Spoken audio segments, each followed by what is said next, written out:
gigantesca, é muito raro, tá quase todos os deputados federais lá, e se contou os votos a favor do projeto e contra, e se percebeu que existia maioria absoluta presente contra o projeto. O que eu quero dizer com isso? 513 divide por 2 mais 1, tinha maioria absoluta. Não é assim, a maioria dos que estão aqui. Não. Tem mais da metade dos deputados eleitos presentes aqui para votar contra o projeto. É logicamente impossível uma maioria.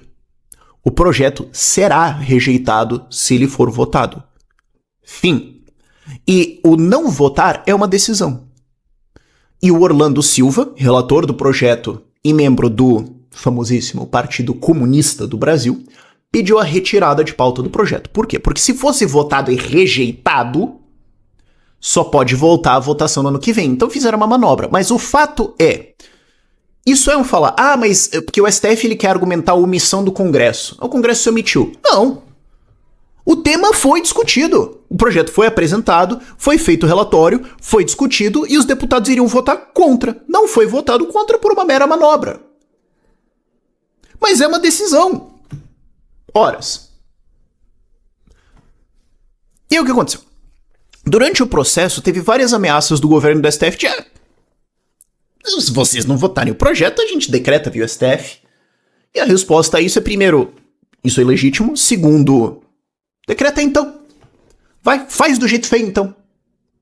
E muita gente, inclusive, caiu nisso. Falou, não vou nem porque os caras vão fazer. Beleza, não foi votado. E aí ameaçaram várias vezes. Teve reunião do STF marcada, teve um monte de coisa. E não votaram. Que não tinha clima. Que não tinha vontade política. Porque não tinha... A população foi contra. E os caras ficaram constrangidos até decretar isso. Então, assim, aí vem uma mera coincidência de vir uma gigantesca operação contra o bolsonarismo. Nem vou entrar nisso, porque... Nem vou entrar. Veio uma gigantesca operação dessa, veio um monte de coisa. Os caras tomam uma sova na eleição de 2024. Trump se elege. O Milei tá começando a crescer na Argentina agora. Os resultados estão ficando mais difíceis de negar. Vem essa operação pra ajudar a criar o tom. E vem esse julgamento do STF agora. Mera coincidência, eu tenho certeza. Vamos então censurar redes sociais, porque vamos combinar que provavelmente é a última chance deles. Se eles não conseguirem agora, se essa narrativa toda não colar, cara, eles não vão conseguir isso de novo e vai ser um problema pro sistema. E aqui eu tô mostrando pra vocês o que foi o PL 2630, que eles queriam votar lá em 2023, que se espera que o STF caneteie pra dentro agora da legislação via uma decisão judicial. Talvez eles mudem algumas coisas, talvez eles alterem algumas ideias, mas o espírito que se espera é isso aqui. E mesmo que não seja, também é bom, é educativo as pessoas saberem, porque por mais que tenha sido uma comoção nacional relevante, eu acho, ano passado, muita gente hoje não sabe. Conversei com muita gente instruída e inteligente que não tá fazendo a menor ideia do que era isso aqui. Então vamos lá. O que eu tô mostrando pra vocês é o PL lá atrás, ok? Então... Ele é bem extenso, o voto, o relatório final tem mais de 100 páginas, sendo que a maior parte é o Orlando só falando o que ele acha ali. O teor do projeto mesmo é algumas dezenas de páginas, não é tão longo assim. E a maior parte dele é meio inócuo, mas ou é meio pouco relevante, não é uma coisa que você olha assim e fala, meu Deus do céu. Mas o grave, por exemplo, é esse preâmbulo aqui na tela de vocês, que diz, não, as plataformas serão responsáveis por danos. Elas serão responsáveis solidárias, então elas podem responder legalmente, multa, etc, etc, por danos. O que é danos? Porque vamos lembrar. Você deve estar pensando assim, não, mas e se os caras incitarem terrorismo? Vamos lembrar. Ronaldo, desculpa que eu trouxe isso aqui. Desculpa, mas o exemplo é muito bom. A gente tá no país onde o Gato Galáctico, que faz conteúdo de desenho pra criança, foi cancelado e acusado de nazismo por beber leite. A gente tá no país onde uma grande quantidade de pessoas, curiosamente da esquerda, acha que o cara beber leite é literalmente nazismo. A gente tá no país onde a XP foi denunciada, tomou investigação e teve que fazer acordo pra remodelar e tudo mais, porque eles postaram uma foto em uma reunião da firma que não tinha alguém negro. Tem um dano aqui. A gente tá no país onde, durante a tramitação do PL 2630, da censura, o Google que seria afetado, fez uma manifestação de opinião deles na página deles, do Google, que muita gente nem acessa mais. Você só abre a sua barra e procura lá dentro. Né? Pouca gente hoje abre o Google.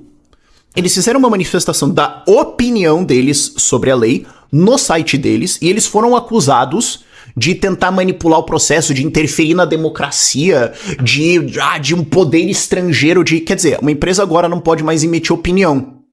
A gente tá no país onde essas coisas são consideradas danos ou ataques. Então, como é que é pra eu confiar que esse ser responsável solidariamente por danos não vira... Vocês deixaram o vídeo do gato galáctico tomando leite, então o Instagram vai responder por apologia ao nazismo. Como é que eu sei que não é isso?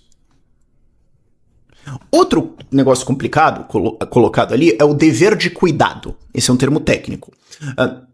Que é as redes sociais têm o dever de cuidar das coisas ali dentro para não dar problema. Então vamos olhar o texto aqui original. Tem dois problemas aí. O que é esse atuar diligentemente e o que é esse que possam configurar? Porque assim, possam configurar é bem fantástico, né? Porque o que é isso? É dizer, olha, as redes sociais têm que ter meios para evitar problemas, apologias, etc. dentro das suas plataformas e trabalhar junto com o governo para coibir isso aqui. E ele coloca um atuar diligentemente. O problema disso é que o governo pode a qualquer momento falar: eu não acho que você está atuando diligentemente. Ah, não, mas eu fiz A, B, C e D.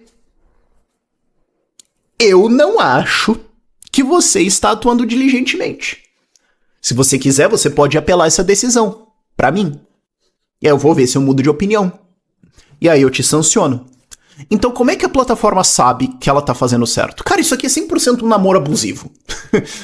É tipo, não, mas o que eu deveria fazer? Faz o que você quiser. Segue teu coração. Não, mas eu posso ir lá?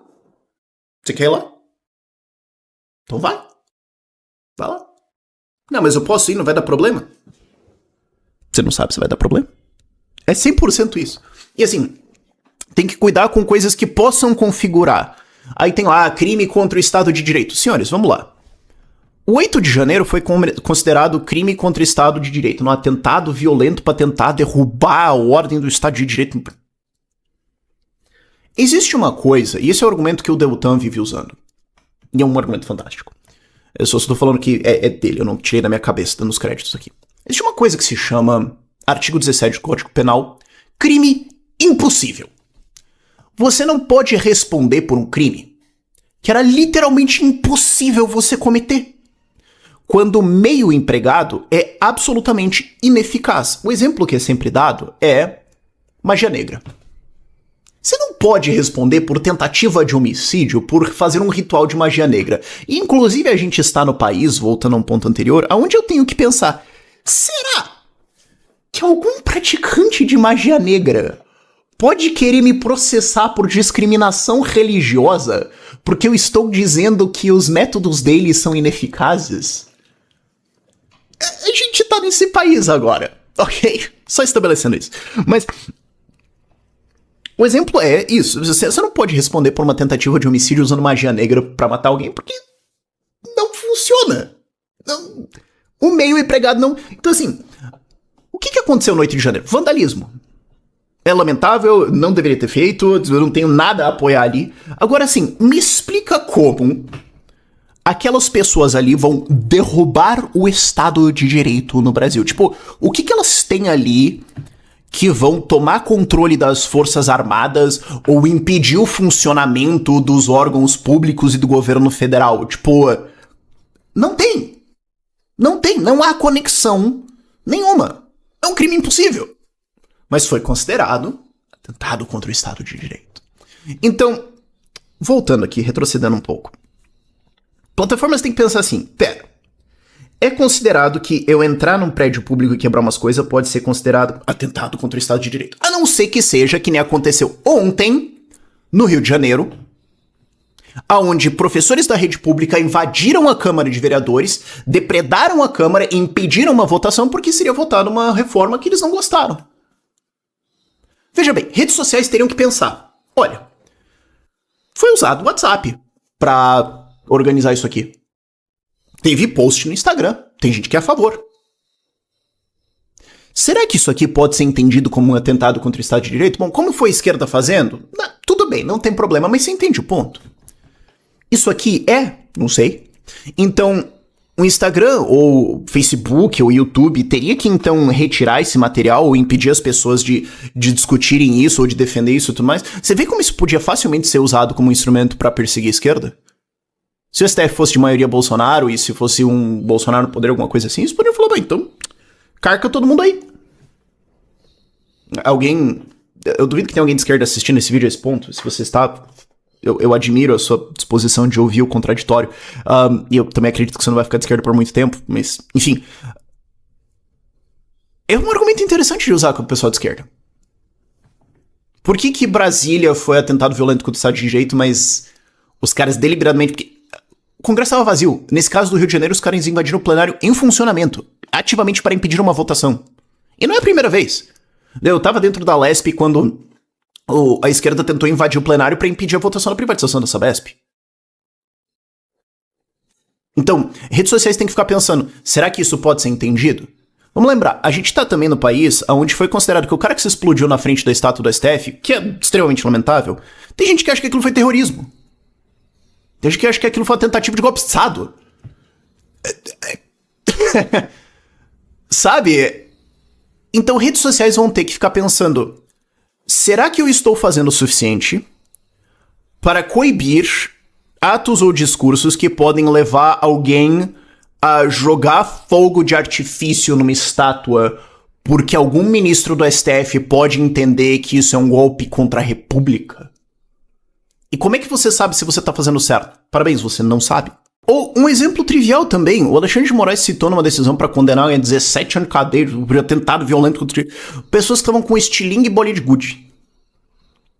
Então, redes sociais têm que começar a se preocupar com isso. Tipo, tem alguém falando disso, tem alguém falando alguma coisa que pode ser construído com, talvez seja alguma, que pode levar alguém a fazer alguma coisa, então eu tenho que tirar isso aqui. E aí? E eu aqui falando, por exemplo, que o Estado é uma organização ilegítima e que, portanto, a gente não deve nenhuma obediência a ele. Obviamente, a gente vai acabar obedecendo por medo de se ferrar, mas isso não é legítimo, certo? Eu tenho que me preocupar? Será que tem que ser censurado conteúdo libertário? O que está acontecendo aqui? Ou pessoas que defendem, pessoal do Sou Meu País, por exemplo, que defendem uma separação pacífica. Não pode falar disso mais? Como é que a gente sabe? E o ponto é a discricionariedade desse atuar diligentemente. E teve um outro fator também dentro do PL 2630, que é o ápice da canalice, que foi colocado dentro do projeto e não tinha nada a ver com isso, que era também regulamentar que jornais vão receber pagamentos de redes sociais, caso seja postada uma notícia nessa rede social. Qual que é o choro? O choro é que eu posso, aqui, por exemplo, postar as manchetes de jornais, como eu tô fazendo, ou a editora fazendo, aliás, obrigado, Domi, e o jornal pode falar, não, mas aí você tá postando pedaço da matéria, as pessoas, você está monetizando em cima do meu conteúdo, então eu quero ser pago por isso, tem esse chororô. E jornais iam ganhar centenas de milhões de reais por ano com isso aqui. Então, sim, senhores, isso aqui é uma compra do silêncio ou apoio de jornais a essa lei para que eles apoiem censura. Isso é o que o STF pode canetear agora. Isso é o que os caras tentaram fazer. E aí depois tem um outro ponto que eu nem vou entrar muito extensivamente, mas eu só queria notar aqui. Mas os inquéritos do golpe que iam tentar matar o Xandão. Tá bom, então, se o Xandão supostamente era vítima, por que ele é juiz?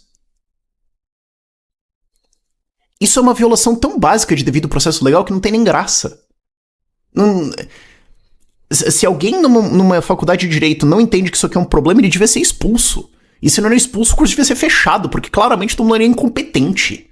Eu nem vou entrar no mérito da discussão do relatório, mas o fato é, se ele era um alvo, ele não pode ser juiz. Mas ele tá sendo juiz e tudo bem. Quer dizer, anular a Lava Jato inteira. Agora, isso aqui, aí pode. Então assim, senhores, e a gente tem uns absurdos aqui que não, eles deveriam ser gigantescos, mas eles são bobeiras perto disso. Tipo, o negócio do Xandão em Roma. que falou que, fomos agredidos e tudo mais. Depois colocaram o vídeo em sigilo,